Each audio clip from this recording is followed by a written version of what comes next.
itu sudah terkenal akan kecantikannya. Ayahanda memiliki sebuah ide agar engkau segera menikahiku. Kediri bakal menyajikan berita dan kilatan. Tolong aku dan diriku.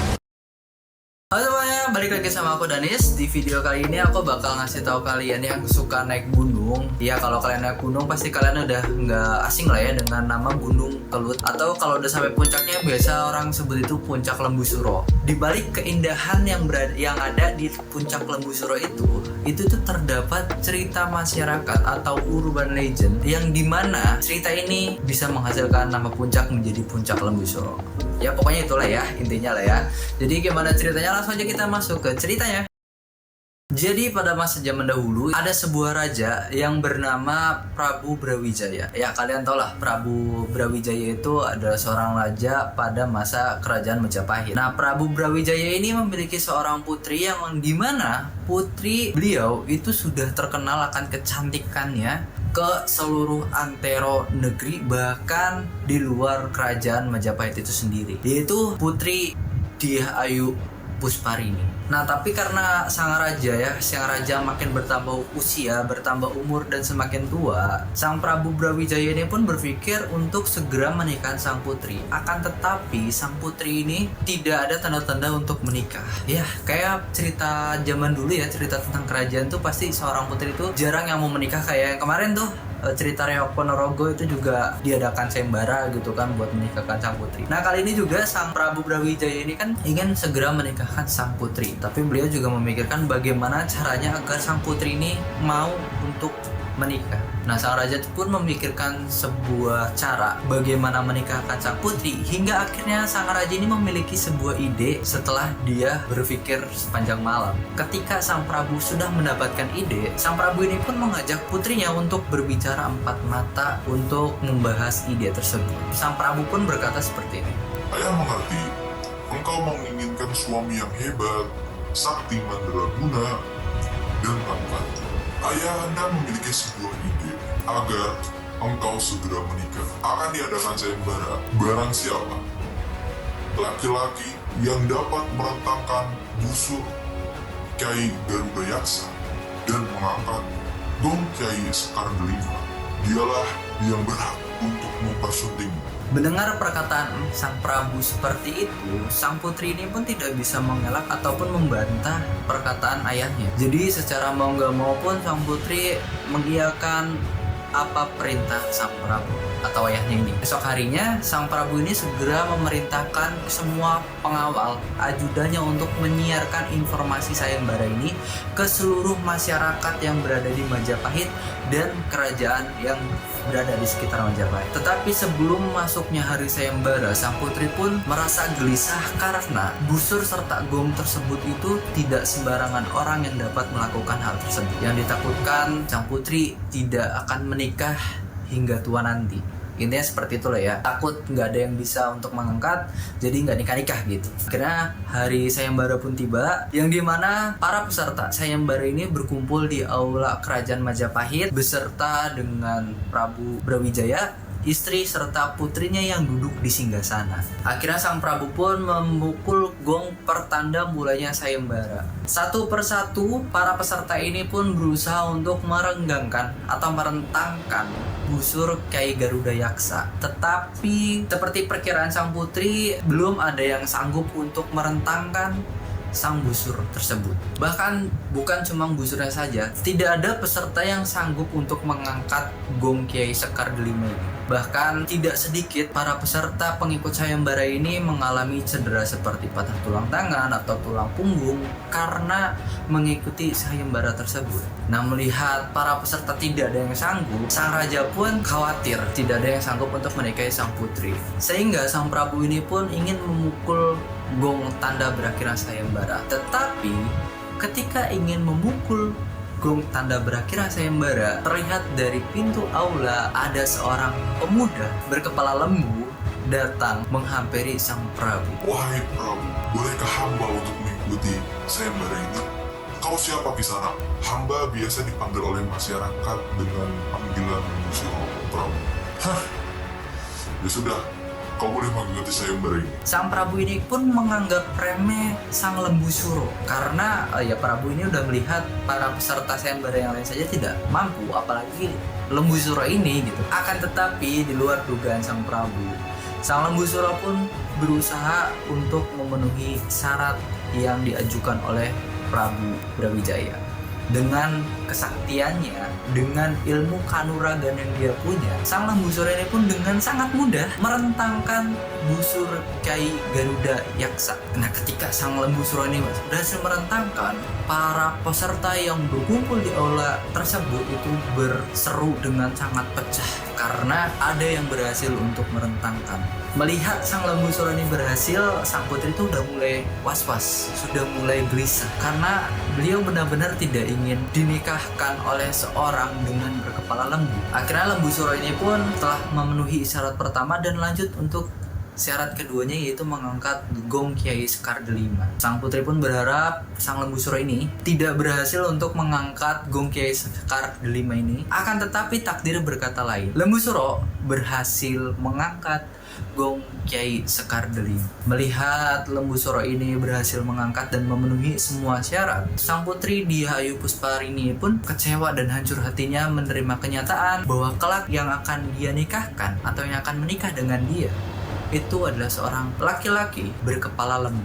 Akhirnya dengan rasa kecewa dan sedih, sang putri meninggalkan aula kerajaan. Prabu Brawijaya yang melihat putrinya pergi dengan rasa kecewa itu sakit hati karena telah mengecewakan sang putri.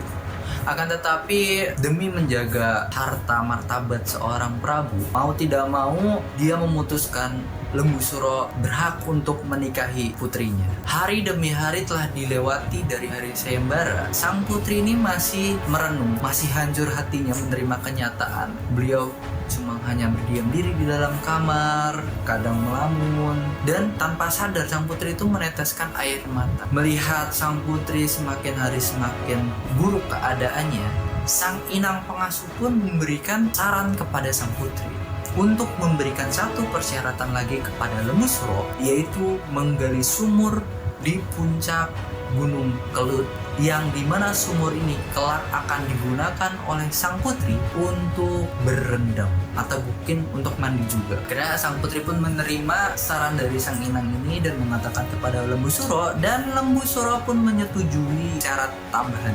Akhirnya ditentukanlah hari pemberangkatan ke Gunung Kelut, ke puncak Gunung Kelut. Akhirnya keluarga kerajaan Majapahit berserta dengan para pengawalnya itu pun pergi dengan menggunakan kereta kerajaan, dan Lembu Suro ini pun berjalan beriringan dengan sang raja hingga tiba di puncak Gunung Kelut pada saat malam hari. Tanpa berlama-lama lagi, sang Lembu Suro ini pun langsung bergegas menyelesaikan persyaratan tambahan yang diminta oleh putri Dyah Ayu Pusparini. Dengan tanduknya dan kekuatan, sang Lembu Suro pun menggali. Tidak berselang lama, baru sebentar saja Lembu Suro ini menggali sumur, kedalamannya pun sudah terlihat sangat dalam, yang membuat sang putri itu gelisah dan takut sang Lembu Suro ini berhasil memenuhi syarat tersebut. Akhirnya malam semakin berlarut, terlihat sumur itu semakin dalam dan semakin luas. Melihat hal tersebut nih, sang putri semakin khawatir dan semakin gelisah dan meminta kepada sang Prabu, yaitu ayahnya, meminta sang ayah yaitu Prabu Brawijaya untuk mengubur Lembu Suro, untuk menggagalkan Lembu Suro. Akhirnya sang Prabu karena tidak ingin mengecewakan sang putrinya dua kali, Prabu pun memerintahkan kepada ajudan serta pengawalnya untuk menutup sumur tersebut menggunakan batu serta tanah. Ya karena yang memerintahkan adalah Prabu, maka para pengawal serta ajudannya itu tidak bisa menolak perintah tersebut. Akhirnya para ajudan serta pengawalnya ini pun menguruk sumur yang telah digali Lembu Suro menggunakan pasir dan batu. Walaupun Lembu Suro itu masih ada di bawah. Akhirnya para ajudan serta para pengawalnya ini bahu-membahu untuk menutup sumur itu kembali tanpa menghiraukan suara Lembu Suro yang berteriak meminta tolong. Akhirnya setelah sekian lama, sumur itu pun tertutup bersama dengan Lembu Suro.